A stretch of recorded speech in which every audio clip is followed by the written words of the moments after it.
काय ठरवलं सरनोबत?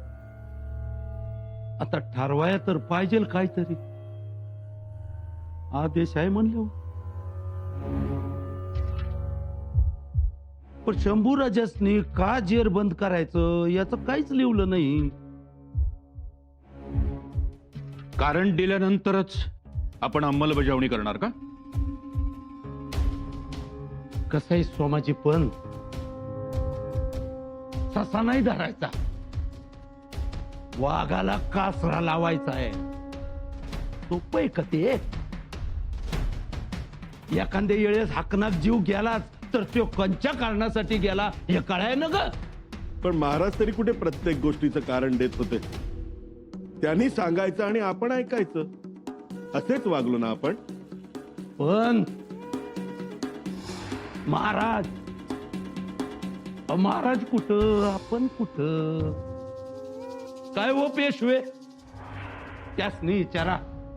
त्यांनी लय लढाया मारल्यात महाराजांसोबत, विचारा. ते तरी आदेशापुढे काय बोलणार? आता जे काही बोलायचंय आणि करायचंय ते तुम्हाला. म्या काय बोलतो? म्या बोलतच नाही आणि तुम्ही बी काय बोलू नका.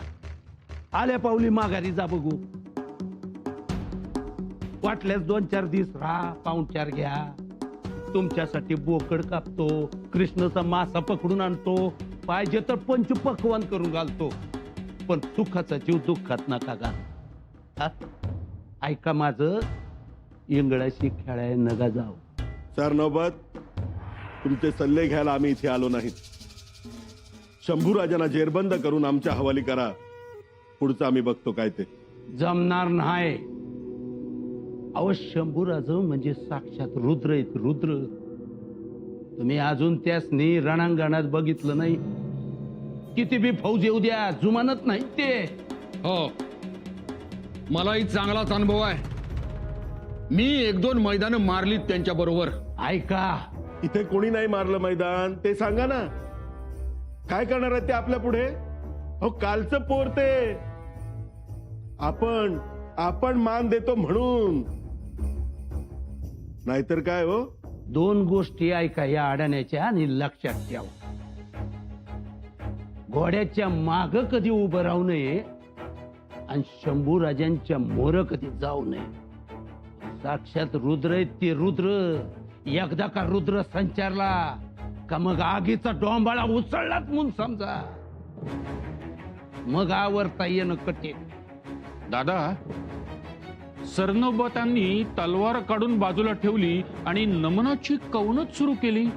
आता तुम्ही बी ती कौन पाठ करा आणि म्हणाया सुरुवात करा. तलवार नाही उपयोगाला यायची. सरनोबत, चेष्टा करताय का माझी? चेष्टा तुम्ही करताय माझी. मला राहून राहून तेच वाटतंय. तुम्ही चेष्टा करायला आलाय का माझी राजनिष्ठा तपासाय आलाय? राज आदेश हा चेष्टेचा विषय नाही. सरनोबत, आवरा, तयारीला लागा. उद्या सकाळी पन्हाळगडावर निघायचं. जमणार नाही. माझ्यात तेवढं बळ नाही असं समजा. सरनोबत, 10 खिळे मारलेल्या 5 तलवारी आहेत तुमच्याकडे. आहेत. 60 माणसं मारली की तलवारीला 1 खिळा मारतात. अशा एका तलवारीनं 600 गनिम मारला तुम्ही. असत्याल. अशा 5 तलवारी आहेत. तुमचं बळ मला माहिती. तरी बी माझी माघार. यात काय ते वळखा. दादासाहेब आपल्या मागे उभे राहतील. राहतील की शंभूराजांची बाजू घेतील? नाही नाही, बाळराजेंच्या लग्नातले दादासाहेब हे वेगळेच होते. नाहीतर त्यांनी वचन दिलंच नसतं. त्या अर्थी त्यांनी वचन दिलंय आपल्याला, त्या अर्थी ते वचन पाळतील खात्री वाटते आहे. पण मग तशी खबर येण्यास एवढा का उशीर होतोय? खबर यायला हवी होती दादासाहेबांच्या होकाराची. अनाजी पंतांकडूनही कोणताच निरोप नाही. काय झालं असेल? शेवटी माहेरची माणसं आहेत, पाठीशी उभी राहतील. शिवाय दादासाहेब थोडे जरी कचरले तरी वहिनी साहेब आहेत ना. वेळ पडली तर त्या पारडे फिरवू शकतील. नक्कीच.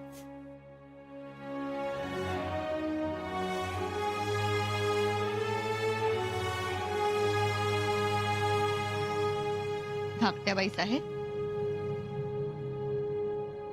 या. ज्या महालातून शंभूराजांच्या अटकेचे आदेश निघतात त्या महालात पाय तरी ठेवावासा वाटेल आम्हाला.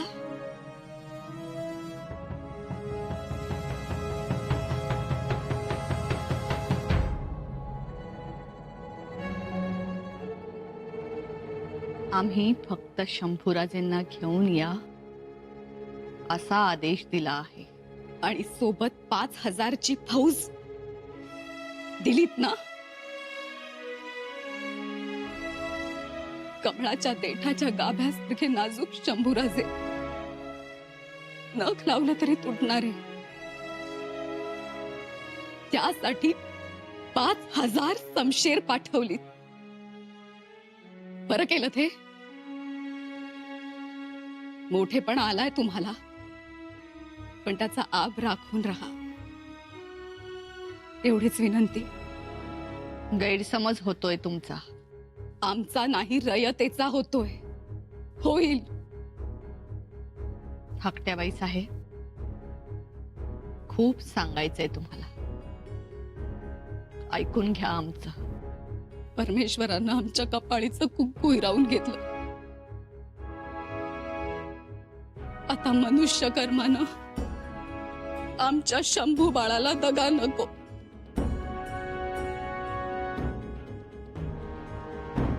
आमच्या? हो, आमच्याच.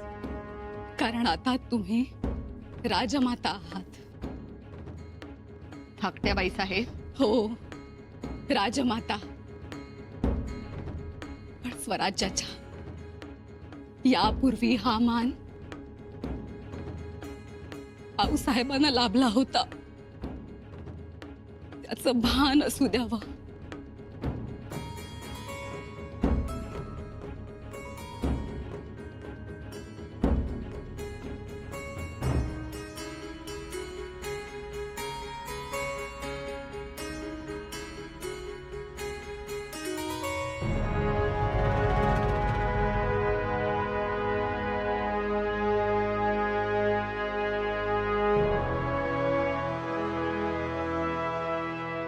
हो, आम्हाला कशाला करताय मुजरा?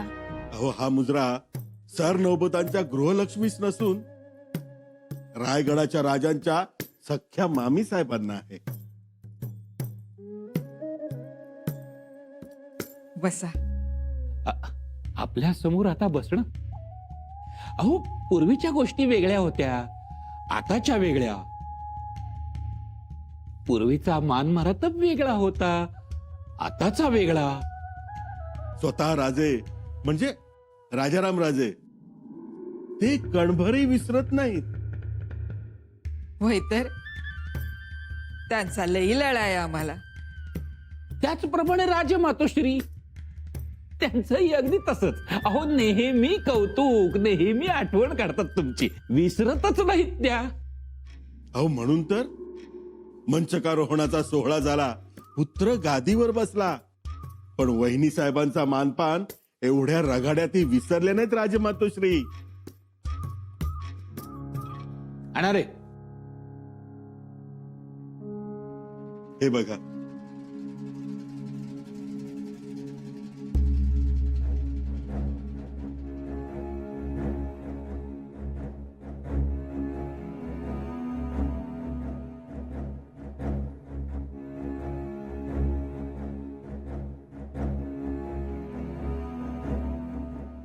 अगं बाई, हो किती सुंदर दागिने आहे हा. आणि पैठणी पैठणी तर रंग आम्हाला खूप आवडला.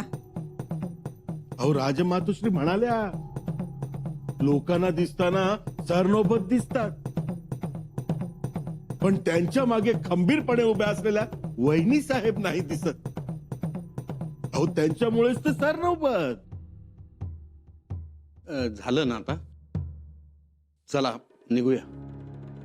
पंत जरा थांबा. आवडला ना? त्यांना काही विचारताय? मला विचारा, म्या सांगतो. सरनोबत या या.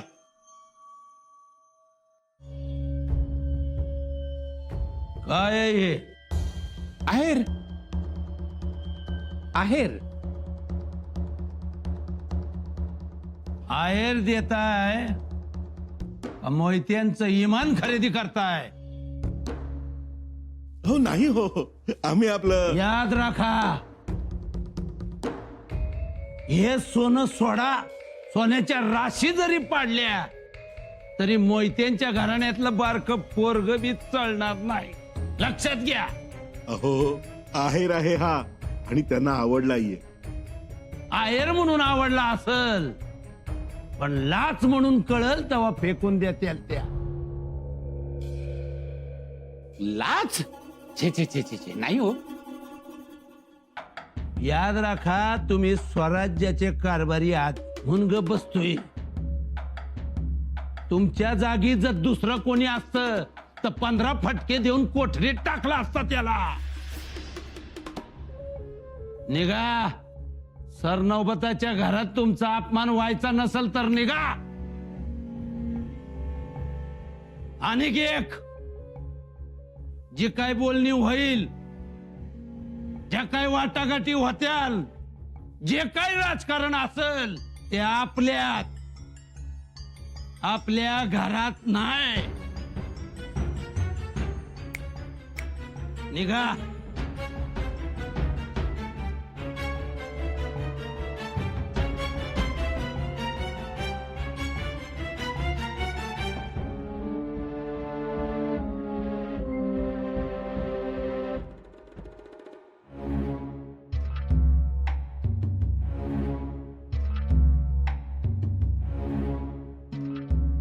तातडीने हा खलिता पन्हाळगडावर पोचवा.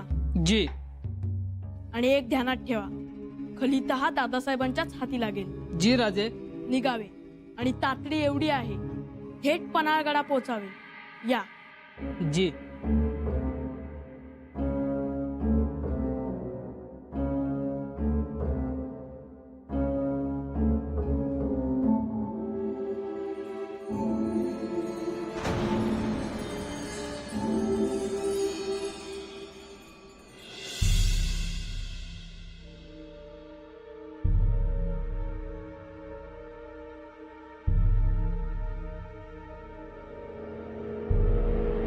जा.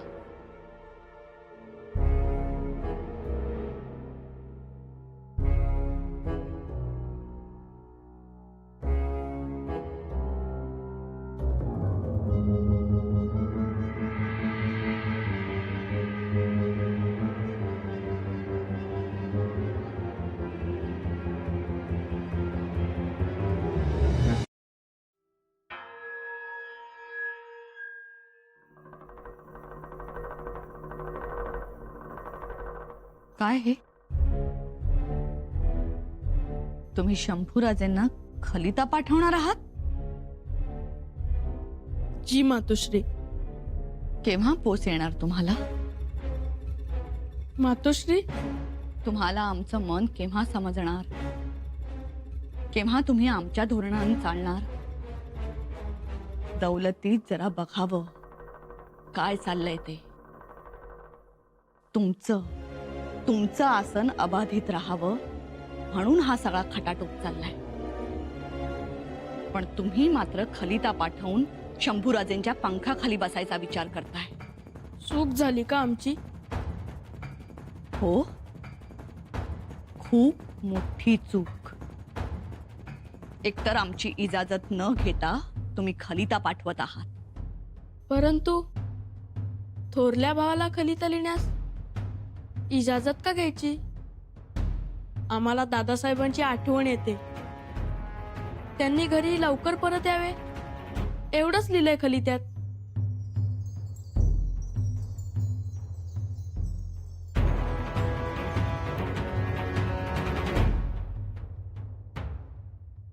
तुम्ही राजे झाला आहात. खलित्यामधील मजकूर सोडा, शब्द सोडा. केवळ शब्दांचे काना, मात्रा, उकार, अनुस्वार देखील तुमच्यासाठी त्रासदायक ठरू शकतात.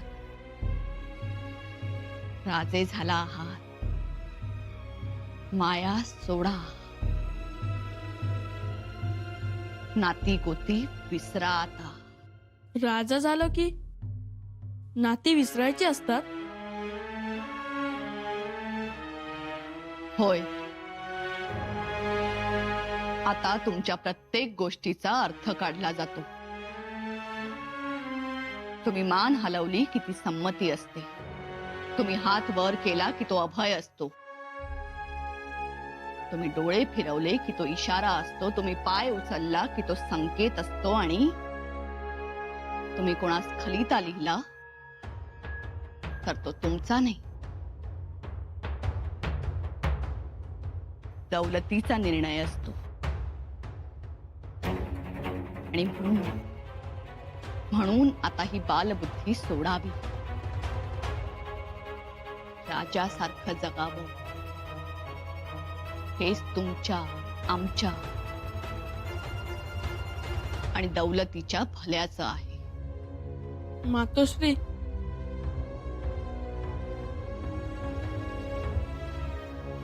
आम्हाला नाही जमणार. जमवावं लागेल. ही गोष्ट राजमातेची आज्ञा म्हणून पाळाल. जी.